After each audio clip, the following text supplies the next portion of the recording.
तो मैं जसवंतराव अंबेडकर, जय भीम वाला। और आज के वीडियो में मैं दलित, शोषित, वंचित, पिछड़े, यहाँ तक कि भारत की समस्त महिलाओं के मसीहा डॉक्टर बाबा साहब भीमराव अंबेडकर को आज के दिन यानी कि 31 मार्च 1990 को भारत रत्न के पुरस्कार से सम्मानित किया जाता है। और ये उनकी मृत्यु होती है 6 दिसंबर 1956 को। 6 दिसंबर 1956 और 31 मार्च 1990 का जो समय अंतराल है वो होता है 34 साल। मतलब है 34 साल बाद उनको भारत रत्न पुरस्कार से सम्मानित किया जाता है। ऐसा क्यों? इसे कहते हैं जातिवादी सोच, इसे कहते हैं मनुवादी सोच, इसे कहते हैं मनुवादी विचारधारा। तो इसे समझने के लिए कि ऐसा क्यों कि उनको भारत रत्न पुरस्कार देने के लिए 34 साल क्यों लगे, इस क्यों का जवाब जानने के लिए सबसे पहले मैंने यहाँ पर कुछ महान पुरुषों की जो लिस्ट बनाई है, उनको भारत रत्न पुरस्कार कब दिया गया और उनकी मृत्यु कब होती है। अगर आपको क्यों का जवाब अगर अच्छे से समझना है, अगर आपको क्यों का जवाब बेहतर तरीके से समझना है, तो इसके लिए पहले आपको इन महापुरुषों के बारे में मैं आपको थोड़ा सा रूबरू करा दूं। तो हम बात कर लेते हैं पहले हम बात कर लेते हैं भारत रत्न पुरस्कार।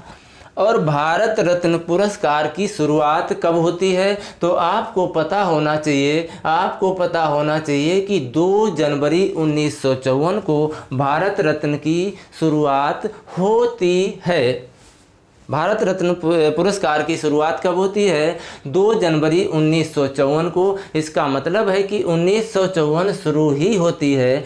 सिर्फ 1954 का एक दिन गुजर पाता है, सिर्फ जनवरी का एक दिन। मतलब 1 जनवरी के बाद 2 जनवरी आती है और 2 जनवरी 1954 को इसकी शुरुआत होती है। तो इसके बाद ये पहला एक प्रश्न आपका बन गया क्या कि इसकी शुरुआत कब होती है? कि भारत रत्न पुरस्कार की शुरुआत 2 जनवरी 1954 से शुरू होती है। और शुरू होने का मतलब है कि पहला भारत रत्न पुरस्कार, आपसे प्रश्न पूछेगा कि भारत रत्न पुरस्कार किसको दिया गया, पहला भारत रत्न पुरस्कार किसको दिया गया? तो सर्वपल्ली राधाकृष्णन है, इनको पहला पुरस्कार दिया जाता है। भारत रत्न पुरस्कार से सबसे पहले किस व्यक्ति को सम्मानित किया गया? सर्वपल्ली राधाकृष्णन को 1954 में। इसके पहले उसके बाद किसको दिया जाता है?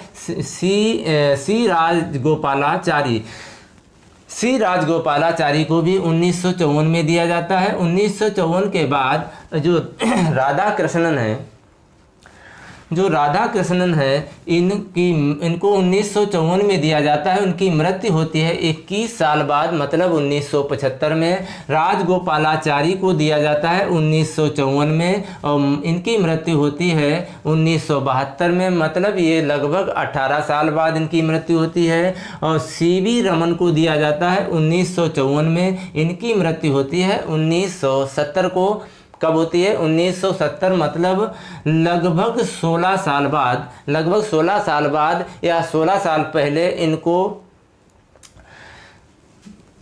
पहले इनको भारत रत्न के पुरस्कार से सम्मानित किया जाता है। एक है भगवान दास को 1955 में दिया जाता है, इनकी मृत्यु होती है 1989 में। जवाहरलाल नेहरू को दिया जाता है 1955 में और इनकी मृत्यु हो जाती है लगभग 9 साल बाद 1964 में। गोविंद बल्लभ पंत को दिया जाता है 1957 यानी कि 4 साल बाद इनकी मृत्यु होती है। डॉक्टर राजेंद्र प्रसाद को दिया जाता है 1962 में, इनकी जो है 63 में मृत्यु हो जाती है, सिर्फ 1 साल बाद।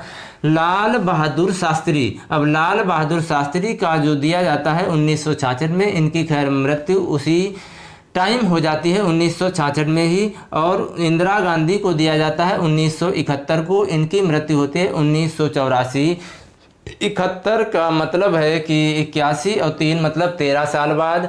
13 साल बाद इंदिरा गांधी की मृत्यु होती है, मतलब मृत्यु के 13 साल पहले इंदिरा गांधी को भारत रत्न पुरस्कार मिलता है। उसके बाद अटल बिहारी वाजपेयी को मिलता है 2015 में। इनकी मृत्यु 3 साल बाद होती है, मतलब मृत्यु के 3 साल पहले नेल्सन मंडेला को 1990 में दिया जाता है। ये 13 साल, ये लगभग 23 साल बाद इनकी मृत्यु होती है। लता मंगेशकर, मतलब है कि आवाज़ की कोकिला कहा जाता है इन्हें, लता मंगेशकर को, इनको 2001 में दिया जाता है।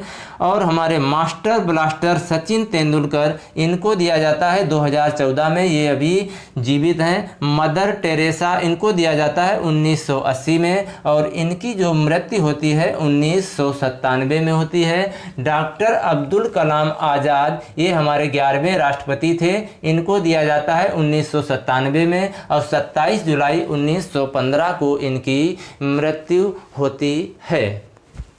अब आपको यहाँ पर आपने क्या देखा और क्या सीखा? जितने भी व्यक्ति हैं सभी को भारत रत्न पुरस्कार मृत्यु से 1 साल, 3 साल, 6 साल, 8 साल, 15 साल, 18 साल, 21 साल पहले दिया जाता है। 21 साल पहले, 18 साल पहले, 15 साल पहले, मतलब मरने से मृत्यु के पहले सभी को भारत रत्न पुरस्कार से सम्मानित किया जाता है। एक बात बताओ कि डॉक्टर बाबा साहब अंबेडकर को उनकी मृत्यु के 34 साल बाद आपको ये एहसास हुआ कि इनको भी भारत रत्न से सम्मानित किया जाए, ये भी उसके लायक हैं। अच्छा, एक चीज़ और मैं आपको बता दूं कि 1954 में आपने पुरस्कार बांटना शुरू किया। 2 जनवरी 1954 को इसकी शुरुआत होती है, और 54 से ही यहाँ पर आपने बांटना शुरू कर दिया। यहाँ पर आपने 1954 से ही बांटना शुरू कर दिया। अभी मैं आपको क्यों पर लेकर चलूँगा कि ऐसा क्यों और क्यों दिया गया, किस दबाव में दिया गया, किस वजह से दिया गया, इसकी भी हम लोग बाद में चर्चा करेंगे। आपने 1954 में बांटा तो 1954 में आपको ऐसा नहीं लगा कि डॉक्टर भीमराव अंबेडकर भी इसके लायक हैं, इसके काबिल हैं? आपको ये बिल्कुल भी आपके दिमाग में, आपके दिल में, आपके मन में ऐसा बिल्कुल भी नहीं लगा? ये मेरा सवाल है कि 1954 में आप जब भारत रत्न पुरस्कार बांट रहे थे तो आपको यहाँ पर ऐसा कभी नहीं लगा कि हाँ, ये भी इस व्यक्ति एक ऐसा व्यक्ति है जिसको दुनिया अछूत कहती है, जिसको दुनिया नहीं सिर्फ भारत में, दुनिया नहीं सिर्फ भारत में अछूत कहा जाता है? तो यहाँ पर मैं आपसे सवाल खड़ा करता हूँ, आपसे ये सवाल करता हूँ कि आपने भारत रत्न पुरस्कार को 1954 में 2 जनवरी 1954 को शुरू किया, और 1954 से ही आपने बांटना शुरू कर दिया। आपने बांटना शुरू कर दिया 1954 से। इसके अनुसार ये हमें देखने में एक यूपी में कहावत है, शायद आपने सुनी होगी कि अंधा बांटे रेवड़ी अपने अपने को दे। अंधा बांटे रेवड़ी अपने अपने को दे। तो यहाँ पर ये जो भारत रत्न पुरस्कार दिया जा रहा था, ये सिर्फ अपनों अपनों को दिया जा रहा था। इस देश में क्या भारत रत्न पुरस्कार या किसी भी पुरस्कार के हकदार क्या एक ही बिरादरी के, एक ही वर्ण के, एक ही जाति के लोग हैं हकदार? मेरा सवाल है। एक बात बताओ, अभी वो किसको पद्मश्री पुरस्कार दिया गया? वो कंगना रनौत। कंगना रनौत को एक पद्मश्री पुरस्कार से सम्मानित किया गया। पद्मश्री पुरस्कार का दिन दहाड़े अपमान किया गया। अगर जिस्म दिखाने से पद्मश्री पुरस्कार दिया जाता है तो फिर सनी लियोन में कौन सी बुराई है? वो तो कंगना रनौत से ज़्यादा जिस्म दिखाती है, तो उसमें कौन सी बुराई है? उसको भी दीजिए ना। ऐसा कौन सा कंगना रनौत ने काम कर दिया जिसकी वजह से उसको भारत रत्न पुरस्कार से उसको पद्मश्री पुरस्कार से सम्मानित किया जाता है? अरे भाई, ये पुरस्कार उनके लिए बनाए गए हैं जो इसके लायक हैं, जो देश के लिए कुछ करते हैं। कंगना रनौत ने क्या चरसी, गांजा पीती है, अफीम खाती है, ऐसे व्यक्ति को इस देश में पद्मश्री पुरस्कार से सम्मानित किया जाता है। ऐसा देश है मेरा, शर्म करो। तो चलिए हम बात कर लेते हैं कि भगवान दास को 1955 में, हमने आपको यहाँ पर सब कुछ बता दिया। और हाँ, अगर आपको ये चीज़ें थोड़ी सी समझ में आए तो फिर वीडियो को लाइक करके जाना और अपने दोस्तों को भी ये जानकारी देना। अगर आप बाबा साहब के अनुयायी हैं, अगर आप इस देश में रहते हैं, अगर आप इस देश के वासी हैं, तो चलिए हम लोग यहाँ पर अब बात कर लेते हैं कि बाबा साहब अम्बेडकर को आपने भारत रत्न पुरस्कार देने के लिए 34 साल लगाए। मेरा सवाल है, 34 साल बाद आपको ये समझ में आया कि डॉक्टर अम्बेडकर को भी भारत रत्न पुरस्कार से सम्मानित किया जाए। गजब की यार सोच। 1954 में जब आप बांट रहे थे, जब आपने राधा कृष्णन को दिया, राजगोपालाचारी को दिया, सीवी रमन को दिया, चलो आप वहाँ पर आप जब बांट रहे थे तो आपको ऐसा लगा होगा कि भीड़ भाड़ में ज़्यादा भीड़ रही होगी कोई की, क्योंकि जब शुरुआत होती है, पहली पंगत होती है यहाँ पर गांव में, जब शादियाँ होती हैं तो पहली पंगत में ज़्यादा भीड़ भाड़ हो जाती है। तो किसी को पूड़ी मिलती है, किसी को सब्जी मिलती है, तो किसी को पूड़ी नहीं मिलती, किसी को चावल नहीं मिलता। ये ज़्यादा जब पहली पंगत होती है तो हो सकता है कि आप भूल गए हों। हम मानते हैं कि आपको याद नहीं रहा होगा, बाबा साहब अम्बेडकर को आपको याद नहीं आई होगी। चलिए आगे बढ़ते हैं। आपको नहीं याद आई, आप भूल गए 1954 में। 1955 में जब प्रधानमंत्री जी थे जवाहरलाल नेहरू, जो अपने आप को पंडित कहता है, पंडित कहने वाले, आपने 1955 में जब अपने पास रखा भारत रत्न पुरस्कार, जब आपने अपने पास रखा तब अपने साथ ही दे देते। तुमसे ज़्यादा तो उनके अंदर काबिलियत थी, आपके अंदर सिर्फ एक बैरिस्टर की डिग्री थी।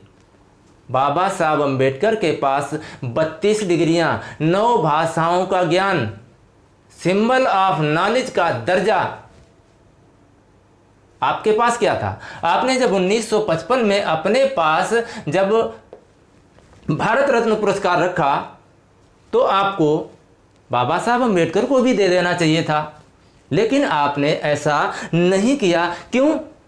क्योंकि आपके अंदर मनुवादी विचारधारा पनप रही थी। ये है कारण। आपके अंदर जो मनुवादी विचारधारा है वो काम कर रही थी, आपके अंदर जो जातिवादी विचारधारा है, जातिवादी सोच है, वो काम कर रही थी। आगे बढ़ते हैं। चलिए आइए देखते हैं कि गोविंद बल्लभ पंत को आपको 55 में भी नहीं याद आई, जब आपने 57 में दिया तब दे देते, 58 में दिया तब दे देते। तो इस तरह से आपके सामने जितने भी यहाँ पर ये महापुरुष हैं, इनमें ज़्यादातर 99% यहाँ पर ये सारे के सारे ब्राह्मण हैं। अंधा बांटे रेवड़ी, अपने अपने को दे, ये है हकीकत।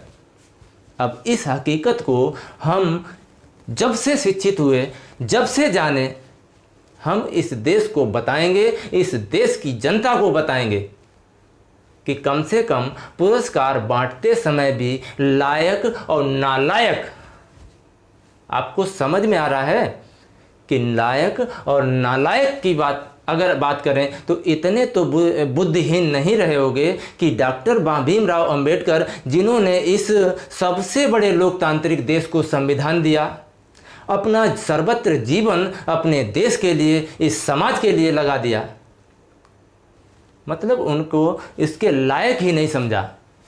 गजब भाई।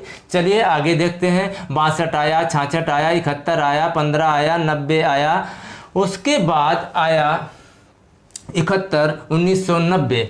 अब 90 में आकर क्यों दिया? सबसे बड़ा सवाल ये है कि आपके पास ऐसी कौन सी मजबूरी आई, आपकी ऐसी कौन सी मजबूरी आ गई कि आपको 34 साल बाद 31 मार्च 1990 को आपको ये पुरस्कार देना पड़ा। आपको ये पुरस्कार क्यों देना पड़ा? उसके पीछे का कारण क्या है?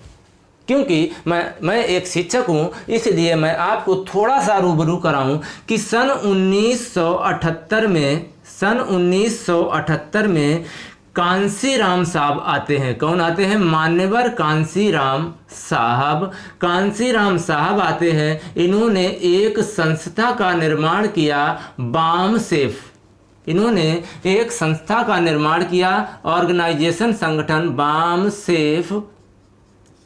बामसेफ का मतलब है backward and minority community employee and federation. मतलब है कि पिछड़ा, अति पिछड़ा, माइनॉरिटी मतलब इनसे कन्वर्टेड, सिख, ईसाई, बौद्ध, मुस्लिम, इन सब के कर्मचारियों का संगठन। और उनके द्वारा, क्योंकि ये तो बाबा साहब अम्बेडकर की विचारधारा को ख़त्म करना चाहते थे। जिस तरह से बुद्ध की विचारधारा को बाबा साहब ने आकर पुनर्जीवित किया देश में, भारत में, बाबा साहब अम्बेडकर ना होते तो बुद्ध की विचारधारा ना होती। बुद्ध की विचारधारा को पुनर्जीवित करने वाले बाबा साहब अम्बेडकर थे। और बाबा साहब अम्बेडकर, हमारा समाज तो अनपढ़ था, अशिक्षित था, चीज़ों को ना तो उसको पढ़ने दिया गया, और समाज भी इतना नालायक, उसको अगर पढ़ने की सलाह दो तो वो अब पहले हमें ज्ञान देने लगता है। भाई, जब जानकारी नहीं होगी तो आप क्या करेंगे? आपने हर जगह पर भेदभाव किया।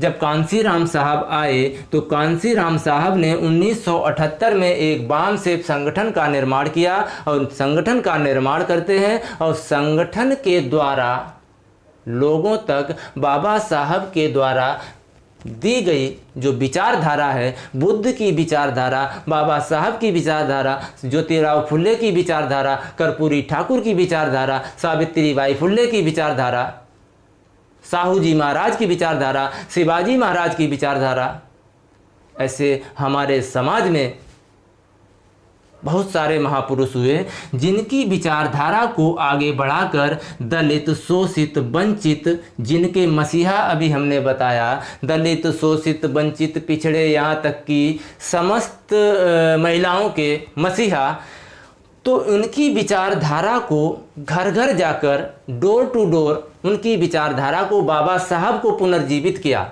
बाबा साहब की विचारधारा को कांसीराम साहब ने पुनर्जीवित किया, और तब इकलौती पार्टी थी कांग्रेस। भारत देश में तब इकलौती पार्टी थी कौन सी? कांग्रेस, जिसके कर्ता धर्ता, मालिक, रखवाले, सब कुछ ये पंडित जी थे। पंडित जवाहरलाल नेहरू, और उनके बाद उनकी इंदिरा गांधी और राजीव गांधी और ये तमाम गांधी परिवार उनमें उनको मालिक बना रहा। तो हम बात कर लेते हैं कि कांसीराम साहब आए, और कांसीराम साहब ने अपने समाज के लोगों को SC, ST, OBC, यहाँ तक कि इनसे कन्वर्टेड मुस्लिम, सिख, ईसाई और बौद्धिस्ट, इन सबको इकट्ठा किया, जागृत किया, बाबा साहब की विचारधारा से, बाबा साहब की विचारधारा को उन लोगों तक पहुँचाया। तो लोग बाबा साहब के बारे में जानना शुरू हुए। बाबा साहब की विचारधारा को लोगों ने पहली बार सुना कांसीराम के द्वारा, तो लोग कांग्रेस से नाराज होने लगे। तो क्या हुआ? लोग कांग्रेस से नाराज होने लगे। अब देखिए, बाबा साहब अम्बेडकर एक ऐसा बीज है, डॉक्टर भीमराव अम्बेडकर एक ऐसा बीज है, इसे आप जितना दफनाने की कोशिश करोगे वो उतने ही अंकुर निकलेंगे। ये बात याद रखना, ये बात आपको याद रखनी पड़ेगी कि आप जितना उनको दफनाने की कोशिश करोगे उतने ही अंकुर निकलेंगे। तो इसलिए आप उनको दफना नहीं सकते, और दफनाने की कोशिश भी मत करना कि कांसीराम साहब आए और उसके बाद उन्होंने सन 1984 में एक पार्टी बनाई, बहुजन समाज पार्टी। बहुजन समाज पार्टी का निर्माण करते हैं, और बहुजन समाज पार्टी का निर्माण करते हैं। और 84 के बाद जब लोग बीएसपी के साथ जुड़ने लगे, एससी, एसटी, ओबीसी, उनसे कन्वर्टेड माइनॉरिटी के जब लोग बीएसपी के साथ जुड़ने लगे, कांग्रेस से छूटने लगे, मतलब है कि खतरा लगने लगा अब पंडित जी को अब खतरा लगने लगा। शायद ये इनकी मृत्यु कब हुई थी, जवाहरलाल नेहरू की मृत्यु हुई 64 में। तब इंदिरा गांधी जी थी प्रधानमंत्री, इंदिरा गांधी रही होंगी, तो उस समय पंडित जी नहीं थे। तो ये 6 साल बाद 84 में पार्टी बनाई और 6 साल बाद आता है 1990 हमारे राजनीति मत यहाँ पर आपकी हमारी जो दलित वोट है, एससी एसटी वोट की राजनीति करने के लिए कि हमने तुम्हारे बाबा साहब को भारत रत्न से सम्मानित किया।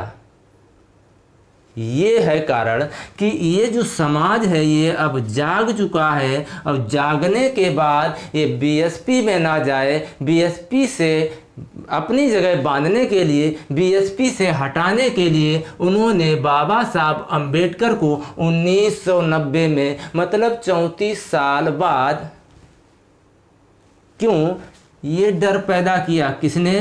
कांसीराम साहब ने ये डर पैदा किया। बाबा साहब की जो विचारधारा है, बाबा साहब के द्वारा बनाए गए कानूनों को जब हमारे लोगों तक पहुंचाया, तो पहुंचाने के बाद जब इनमें जो कांग्रेस में खलबली में पैदा हो गई, खलबली मचने लगी और उनको ये डर हो गया कि अगर ये दलित और मुस्लिम अगर हमारी पार्टी से हट गया, आज कौन सी हालत पे खड़ी है आपको समझ में, आप सभी लोग जानते हैं कि कौन सी हालत में खड़ी है। तो यहाँ पर उन्होंने फिर 6 साल बाद 84 से 6 साल बाद उन्होंने बाबा साहब अम्बेडकर को भारत रत्न के पुरस्कार से सम्मानित किया। ये है सच्चाई। उन्होंने ये भारत रत्न पुरस्कार दिया नहीं, अब दलित वोट पर, एससी वोट पर राजनीति करने के लिए बाबा साहब अम्बेडकर को उन्होंने भारत रत्न के पुरस्कार से सम्मानित किया। ये था पूरा कारण। उनको ये कहीं पर भी नहीं लगा, यहाँ से चले आए, कहाँ चौवन बांटना शुरू किया। 90 तक उनको यही नहीं दिखाई पड़ा कि डॉक्टर भीमराव अंबेडकर, जिनको कोलंबिया यूनिवर्सिटी में सिंबल ऑफ नॉलेज कहा जाता है, अमेरिका के राष्ट्रपति बराक ओबामा ने कहा कि अगर ऐसा व्यक्ति हमारे देश में पैदा होता तो मैं उसको सूरज कहकर संबोधित करता। ऐसे व्यक्ति को, जिसको अमेरिका जैसा देश, एक शक्तिशाली विकसित देश, जो बाबा साहब अम्बेडकर को सिंबल ऑफ नॉलेज कहता है, ज्ञान का प्रतीक मानता है, और उनकी मूर्तियां हमारे देश में तोड़ी जाती हैं। ये है विडंबना। समझने की ज़रूरत है, आपको समझने की ज़रूरत है। क्या? जिस देश में बाबा साहब अम्बेडकर पैदा हुए, जिस देश में बुद्ध जैसे लोग पैदा हुए, इन 2 व्यक्तियों से विश्व ने ज्ञान सीखा और उनके खुद के देश में उनकी मूर्तियां तोड़ी जाती हैं। अब भाई यहाँ पर देखिए कि पुरस्कार देने में भी कितना बड़ा भेदभाव 1956 से 1990, और उसका भी कारण था कांसीराम साहब। कांसीराम साहब ने अपने समाज के लोगों के अंदर अम्बेडकराइट विचारधारा को ठूस ठूस के भर दिया और उन्होंने इंकलाब खड़ा किया और कांग्रेस को ख़त्म कर दिया। समझिए अपनी ताकत को। तो सिंबल ऑफ नॉलेज जैसा व्यक्ति, सूरज जिसको संबोधित करता है, आपको एक व्यक्ति ऐसा नहीं दिखाई पड़ा जिसको हम अछूत कहते हैं। हम इसलिए अछूत नहीं कह रहे हैं कि वो नीची जात में पैदा हुए, मैं इसलिए अछूत कह रहा हूं कि जो आपकी ऊंचाई से हजारों किलोमीटर ऊंचाई पर खड़ा हो तो वो अछूत है, वाकई में अछूत है। आप नहीं छू सकते ऐसे व्यक्ति को। जिस व्यक्ति के पास 2 पीएचडी की डिग्रियां हों, बार एट लॉ मतलब barrister, DSC, doctor of science, पूरे भारत में ऐसा कोई व्यक्ति नहीं है जिसके पास 32 डिग्रियां, भारत का इकलौता व्यक्ति है। क्या छू सकते हो उसको? वाकई में छूत है। जैसे इकलौता एक सूरज है, उसको भी वो हज़ारों किलोमीटर 15 करोड़ किलोमीटर है हमारी धरती से, तो उसको भी नहीं छू सकते, वो भी एक अछूत है। तो समझने की ज़रूरत है। भारत रत्न पुरस्कार देने में भी यहाँ पर कितना वक्त लगाया गया। तो आपको जब पुरस्कार नहीं दे सकते तो हमारे समाज को और ये लोग क्या दे सकते हैं, ये मैं अपने समाज को समझाने की कोशिश कर रहा हूँ। तो हमारे साथ हमें देना नहीं चाहते, ये मनुवादी लोग हमें कुछ नहीं देना चाहते।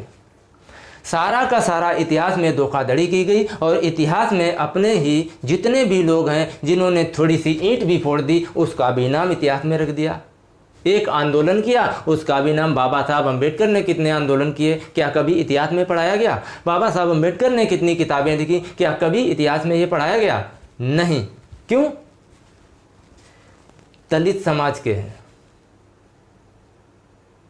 समझना है कि इतिहास लिखने वाला गद्दार है, बेईमान है। कितने बेईमान हो तुमने, यहाँ पर कितनी बेईमानी करी बाबा साहब अम्बेडकर के साथ। अगर वो ना होते तो तुम्हारी औकात नहीं थी, तुम संविधान लिख लेते। आपके लिए मैं रात का कम से कम 2 बज रहा होगा, मैं 2 बजे आपके लिए मेहनत कर रहा हूँ। तो एक लाइक और एक शेयर। और एक बात बता दें, जो हमारे प्रधानमंत्री जी ना, मोदी जी, ये अगर भारत से कहीं भी बाहर जाते हैं, किसी भी देश में जाते हैं, चीन, अमेरिका, रूस, जापान, कहीं पर भी जाते हैं, तो वहाँ इनको कहना पड़ता है, वहाँ पर वो कहते हैं मैं बुद्ध की धरती से आया हूँ। वो वहाँ ये नहीं कहते कि मैं राम की धरती से, मैं ब्रह्मा की धरती से आया हूँ। वहाँ इनको कोई नहीं जानता। वहाँ इनको कहना पड़ता है कि मैं बुद्ध की धरती से आया हूँ, क्योंकि भारत देश बाबा साहब और बुद्ध की वजह से जाना जाता है। बाबा साहब अम्बेडकर और बुद्ध की वजह से जाना जाता है, राम और ब्रह्मा की वजह से नहीं। वो आस्था का सवाल है, आप अपना मानिए, लेकिन यहाँ पर उनकी मूर्तियाँ और उनकी जो अपमान हो रहा है, उसके लिए आपने कोई भी ऐसा कड़ा कानून नहीं बनाया और उनके संविधान पर कुठाराघात करते हो। मैं आरक्षण पर जब वीडियो बनाऊंगा तब मैं आरक्षण के बारे में आपको जानकारी दूंगा। तो हमारे मोदी जी को भी कहना पड़ता है कि मैं डॉक्टर अम्बेडकर के देश से आया हूं, मैं बुद्ध के देश से आया हूं। तो आपकी क्या औकात है? तो चलिए, हमारे पास जो भी जानकारी थी मैंने आपको देने की, बेहतर तरीके से देने की कोशिश की। अगर आपको ये वीडियो कैसा लगा, अगर आपको जानकारी अच्छी लगी तो चैनल को सब्सक्राइब और वीडियो को लाइक करना ना भूलें।